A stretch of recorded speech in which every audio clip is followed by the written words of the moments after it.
Over the past few years, the monarchy has been plagued by several scandals that have taken people's attention away from the core of the work they do.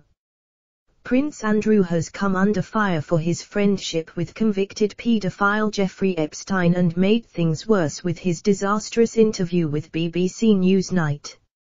Meghan Markle and Prince Harry decided to step down as senior royals and move to the US, which was unprecedented and has naturally triggered much discussion. They then decided to give a tell-all interview to Oprah Winfrey about why they left the royal family, dishing the dirt on the institution and various family members. The infighting over the past year between the Sussexes and the rest of the family has been a huge distraction from the work of the monarchy in terms of diplomacy and with its numerous charities and other organizations. Pod Save the Queen is hosted by Anne Gripper and features Daily Mirror royal editor Russell Myers. Mr. Myers claimed Charles and William are the strategy team going forwards and are trying to shape the monarchy by getting rid of the distractions that have been a dark cloud over them over the past few years. He added that they are laying the foundations for this now so that when Prince Charles becomes king there will be a clear vision and there are big changes afoot. The royal editor said, "Everything will be signed off by the Queen, but Charles and William are the two heirs, right? So things are going to look very, very different in the next couple of decades, aren't they? So it's about laying the foundations now and trying to get rid of an awful lot of the distractions," is how it was put to me. Getting rid of those distractions of the want-away couple, which has obviously been a distraction.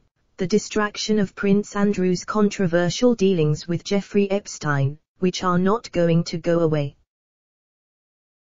Nobody's abandoning them, but they are very much being dealt with as a private matter. That is up to Andrew to face his obligations as he said he would and speak to the FBI and US investigators, and no doubt that will happen at some stage, I'm not too sure how.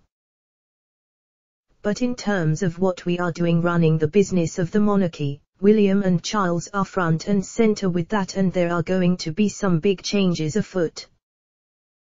Mr. Myers added that Charles and William are very aligned on the direction of where the monarchy should go and who should have certain roles. He explained that it had been an issue, when Meghan and Harry were still in the firm, that they wanted to do things other royals were doing, which caused a certain amount of competition and rivalry.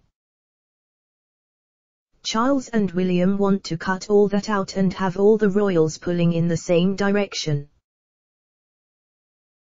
Mr. Myers said, "It's about harmony, and if they can try and strike the right note without the Sussexes on the team, then those distractions are gone and hopefully they can get back to some form of normality, which is all what we want, isn't it? We want to be going on tours and we want to see them going into the Commonwealth and be doing big issues like Sophie Wessex has been doing." Sophie, Countess of Wessex, has been working with the UN on issues like girls' education for years. She has not been given much recognition for her work over the years, but the new strategy would see a greater spotlight on the 7 senior royals working with the Queen.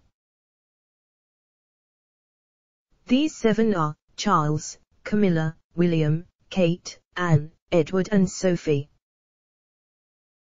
They were all present for the iconic photograph taken last December at Windsor, in which the Queen stood with her senior royals gathered around her, all socially distanced of course.